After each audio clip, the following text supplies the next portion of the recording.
Baik, kita mulai dengan soal penarikan kesimpulan. Soal yang pertama, semua penipu pandai bicara dan ramah. Tuan M tidak ramah, tetapi pandai bicara. Di premis pertama, syarat jadi penipu itu ada dua. Pertama, pandai bicara. Yang kedua, ramah. Di sini menggunakan kata dan. Jadi kedua syarat ini harus terpenuhi. Kalau salah satunya tidak memenuhi syarat, berarti bukan penipu. Tuan M tidak ramah, tetapi pandai bicara. Nah, kesimpulannya apa? Berarti Tuan M bukan penipu, walau dia pandai bicara, kan gitu ya. Sehingga jawaban yang tepat adalah yang D. Tuan M bukan seorang penipu meskipun pandai bicara. Lanjut soal kedua. Bila naik kereta api harus membayar kontan atau memakai tiket abonemen. Badu naik kereta api padahal tidak membayar kontan. Jadi, syarat untuk naik kereta api itu ada dua. Pertama, bayar kontan atau pakai tiket. Ya, di sini menggunakan kata atau, artinya apa? Boleh pilih salah satu di antara dua pilihan yang diberikan. Kalau mau naik kereta api, ya bayar kontan boleh, atau kalau nggak mau bayar kontan, pakai tiket. Gitu ya. Di premis yang kedua, Badu naik kereta api padahal tidak membayar kontan. Berarti Badu menggunakan tiket. Nah, jawaban yang tepat yang mana? Yang C ya. Badu membayar dengan tiket abonemen. 3. Korban yang memiliki tabungan kurang dari 3 juta rupiah mendapat bantuan dan hadiah. Jadi ada korban, kalau tabungan kurang dari 3 juta, maka akan mendapat bantuan dan hadiah. Berarti dua-duanya, ya, kalau tabungan kurang dari 3 juta. Premis yang kedua, Yusuf menerima bantuan tetapi tidak menerima hadiah. Jadi kesimpulannya apa? Berarti Yusuf, korban, adalah korban yang tabungannya lebih dari 3 juta. Ya kan? Karena dia hanya menerima bantuan saja. Kira-kira paham? Ya, kalau begitu jawabannya yang A. Yusuf adalah korban yang tabungannya lebih dari 3 juta rupiah. 4. Bahan katun lebih baik daripada bahan nilon. Nah, saya buat gini ya. Nah, makin ke atas ini makin baik. Jadi bahan katun lebih baik daripada bahan nilon. Bahan yang lebih baik, lebih tahan lama, dan lebih mahal. Jadi katun ini lebih tahan lama dan lebih mahal. Berarti kesimpulannya apa? Yang A, bahan nilon lebih tahan lama dan lebih mahal daripada bahan katun. Salah ya. Yang B, bahan nilon tidak lebih tahan lama, betul, tetapi lebih mahal daripada bahan katun. Nah, ini salah. Yang C, bahan nilon tidak lebih tahan lama, betul, dan tidak lebih mahal daripada bahan katun, betul. Jadi jawaban yang tepat adalah yang C. Coba lihat yang D, bahan nilon lebih tahan lama. Bukan ya, yang lebih tahan lama itu adalah katun. Yang E, bahan nilon sama tahan lama dan sama mahalnya dengan bahan katun. Bukan ya? Nah, sehingga jawabannya yang C. Soal kelima, semua yang berbunga adalah tanaman. Sebagian tanaman warnanya indah. Jadi kalau ada kata semua, kemudian ada kata sebagian, maka kesimpulannya adalah menggunakan kata sebagian. Ya kan? Kita coret kata semua. Ini menggunakan kata semua, ini juga semua. Sehingga jawaban yang tepat adalah yang D. Sebagian yang berbunga warnanya tidak indah. Coba. Semua yang berbunga adalah tanaman. Ini berbunga. Nah, semuanya adalah tanaman. Sebagian tanaman warnanya indah. Nah, berarti di sini terbagi dua. Pertama indah, berarti yang keduanya tidak indah, ya kan? Nah, sehingga kesimpulannya apa? Sebagian yang berbunga ini warnanya tidak indah. Ya kan? Sehingga tepat jawabannya yang D. Soal ke-6. Ki per 12,5% sama dengan 32 per Ki. Kita kali silang aja. Ya. Ini Ki kuadrat sama dengan 12,5% dikali 32. 12,5% ini kan pecahan sederhana ya. 12,5% sama dengan 0,125. Sama juga dengan 1 per 8. Nah, gimana cara kita mendapatkan 1 per 8 ini? Ya, 0,125 karena di sini 3 angka di belakang koma, kita kalikan dengan 1000 dibagi 1000. Kan kita tidak mengubah nilai, ya kan? 1000 bagi 1000 kan 1. Kalau bilangan dikalikan 1, ya tetap bilangan itu. Ya kan? Jadi 125 dibagi 1000. Sama-sama dibagi 125. Ini 1, ini 8. Jadinya 1 per 8. Jadi Ki kuadrat sama dengan 1 per 8 dikali 32. Artinya apa? 32 dibagi 8. 4. Sehingga Ki sama dengan plus minus akar dari 4. Plus minus akar dari 2. Boleh plus, boleh minus. Jadi nilai Ki ada 2. Positif 2 atau negatif 2. Karena di kunci jawaban cuman ada nilai positif, ya kita pilih yang B. Soal ke-7, sebuah drum berisi minyak 2 per 5 bagian. Apabila ke dalam drum dituangkan 2 liter minyak, maka drum itu menjadi, mungkin maksudnya adalah drum itu terisi setengah bagian. Kapasitas drum tersebut adalah berapa liter? Kita misalkan kapasitas drum itu adalah K. Ya. Awalnya terisi 2 per 5 bagian, 2 per 5K. Kemudian dituangkan 2 liter. Maka dia menjadi, atau terisi menjadi setengah bagian, setengah K. Nah, ditanya berapa K?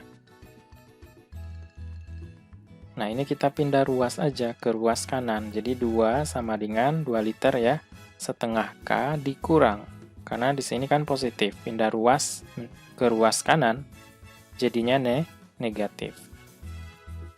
Jadi setengah dikurang 2 per 5. Kita kali silang aja, 5 kali 1, 5 dikurang, 2 kali 2, 4, per 2 kali 5, 10. Jadi 1 per 10. 2 sama dengan 1 per 10K. Tinggal kita kali silang aja. 2 kali 10 adalah 20. 1 kali K, K. Sehingga kapasitasnya adalah 20 liter. Jawabannya yang E. Soal ke-8, akar dari kemudian akar pangkat 3 dari 8x pangkat 3, ini hasilnya 4. Nah, supaya akar ini hilang, ya, maka kita kuadratkan. Ini juga harus kuadrat. Perlakukan hal yang sama. ya, di kedua ruas.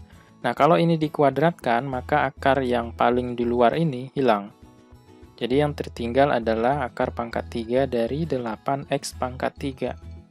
4 kuadrat, 16. Nah, yang ini kan bisa kita sederhanakan. 8 itu kan sama dengan 2 pangkat 3.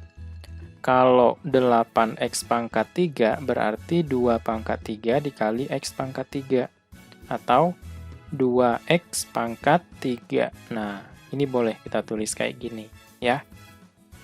Jadi 2x pangkat 3, kemudian ini diakarkan pangkat 3, sama dengan 16.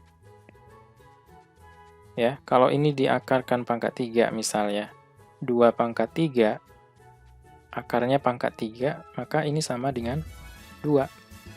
Kalau b pangkat 3, ini akarnya pangkat 3, berarti b.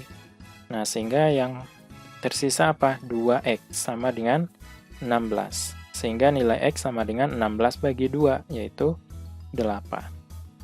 Pertanyaan soal adalah 2x dikurang 16 sama dengan, ya, 2 kali 8 dikurang 16. 16 kurang 16 sama dengan 0. Jawabannya yang C. 9. Jika 2P sama dengan akar dari 1,35, maka nilai dari akar 13,5 ini kalau kita nyatakan dalam P berapa nilainya?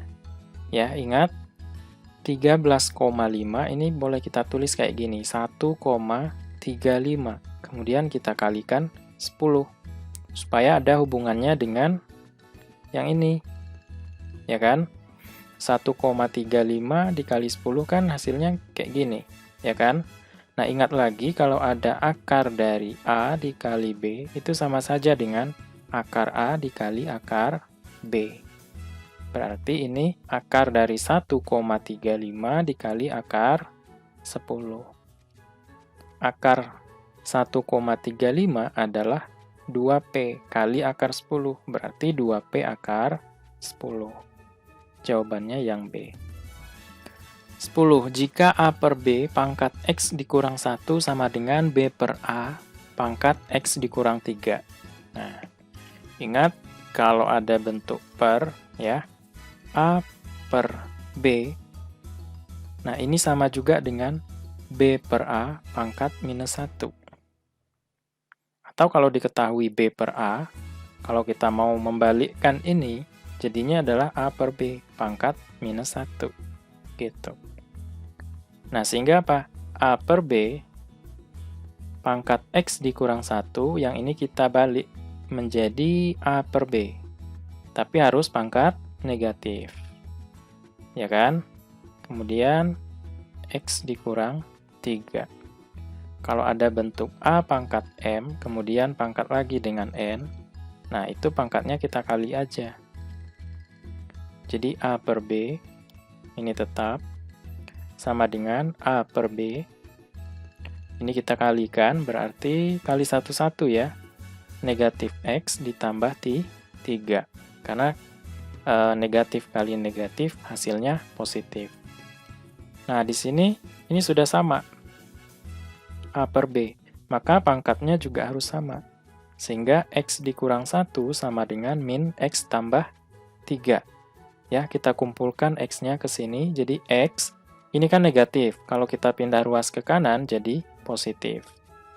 3, ini kita pindah ruas ke kanan, ya, jadinya positif 1. Jadi 2X sama dengan 4. Kalau begitu nilai X-nya adalah 4 per 2, atau X-nya sama dengan 2. Jawaban yang tepat yang C. Soal ke-11 mengenai deret. 6, 11, 18, 29, 42, 59, 78, kemudian angka seterusnya berapa? 6 ke 11, kita tambahkan dengan 5. Ke 18 dari 11 berarti kita tambah 7 ya. Kemudian 18 ke 29 tambah 11. Kemudian 29 ke 42, kita tambah 13. 42 ke 59, tambah 17 ya. Nah, kemudian kita tambahkan dari 59 ke 78, berapa itu? 19 ya. Oke. Jadi ini ke sini tambah berapa?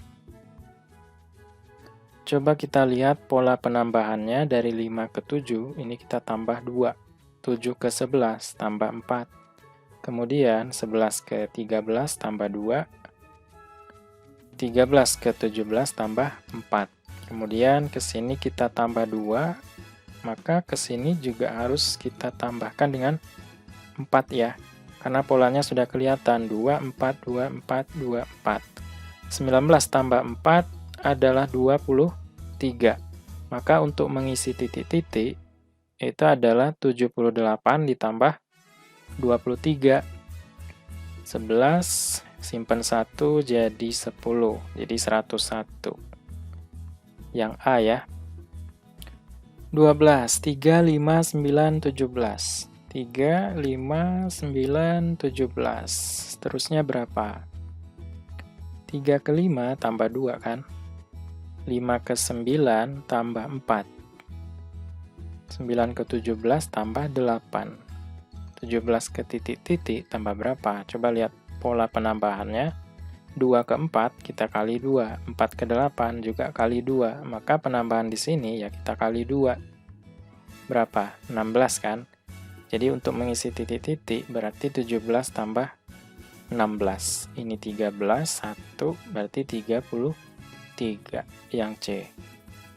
13, 47, 55, 50, 58, 53, titik-titik, 56.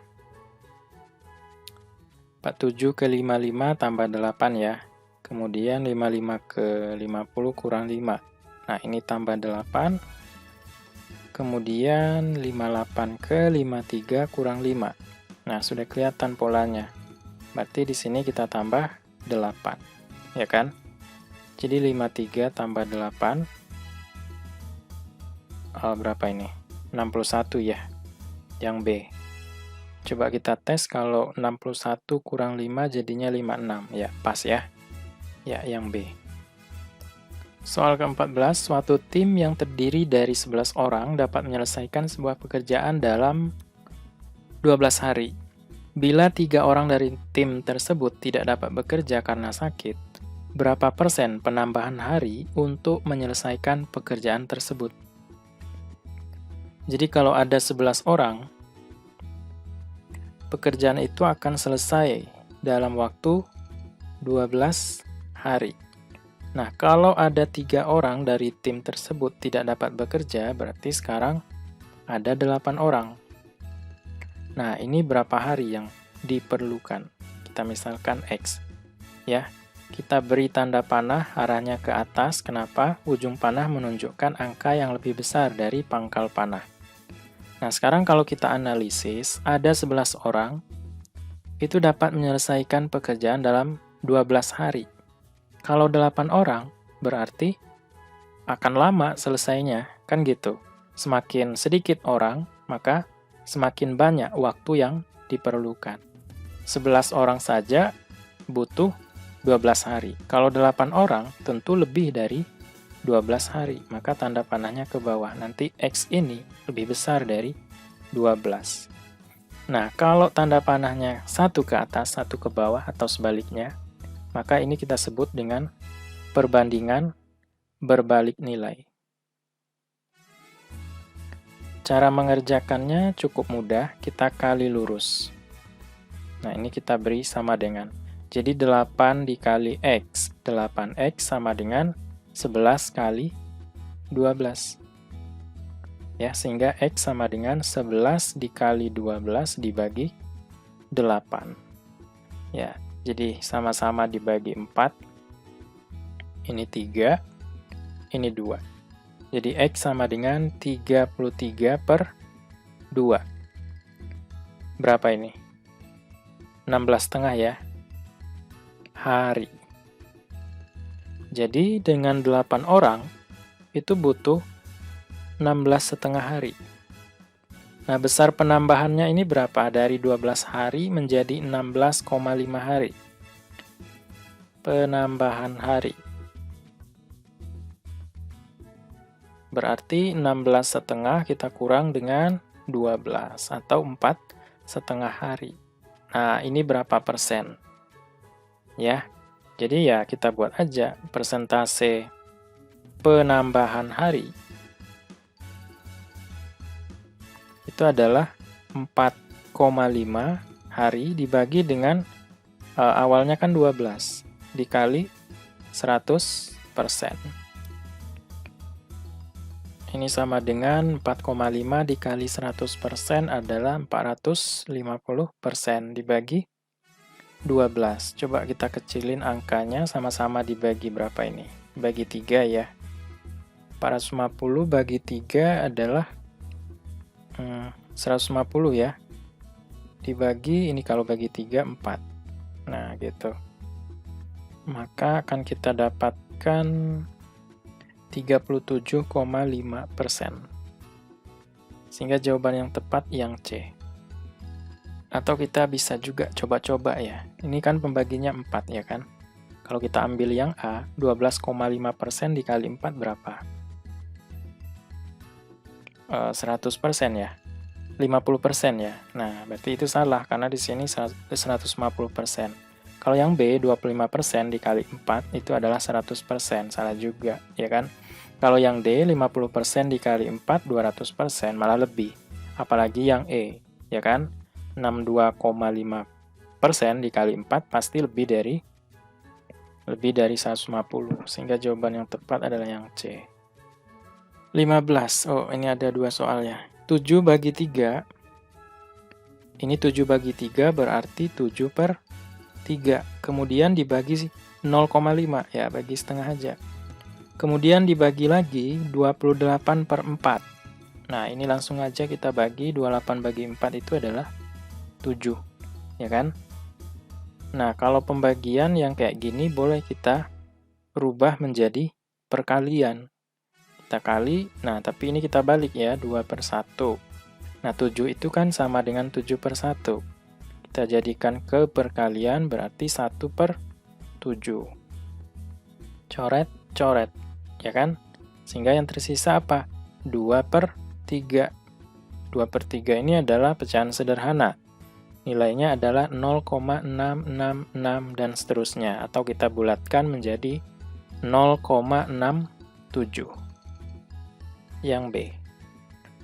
Kita teruskan ke soal berikutnya yang ini, 10% dari 25, jadi 10% dari 25 sama besarnya dengan 25% dari bilangan berapa? Misalkan bilangan itu adalah A. Kedua ruas ada persen, boleh kita coret. Ya kan, 25 tinggal coret. Sehingga yang tersisa apa? 10 sama dengan A. Ya udah, berarti jawabannya 10. Yang B. Oke teman-teman, kita cukupkan dulu. Semoga bermanfaat dan semoga sukses ujiannya.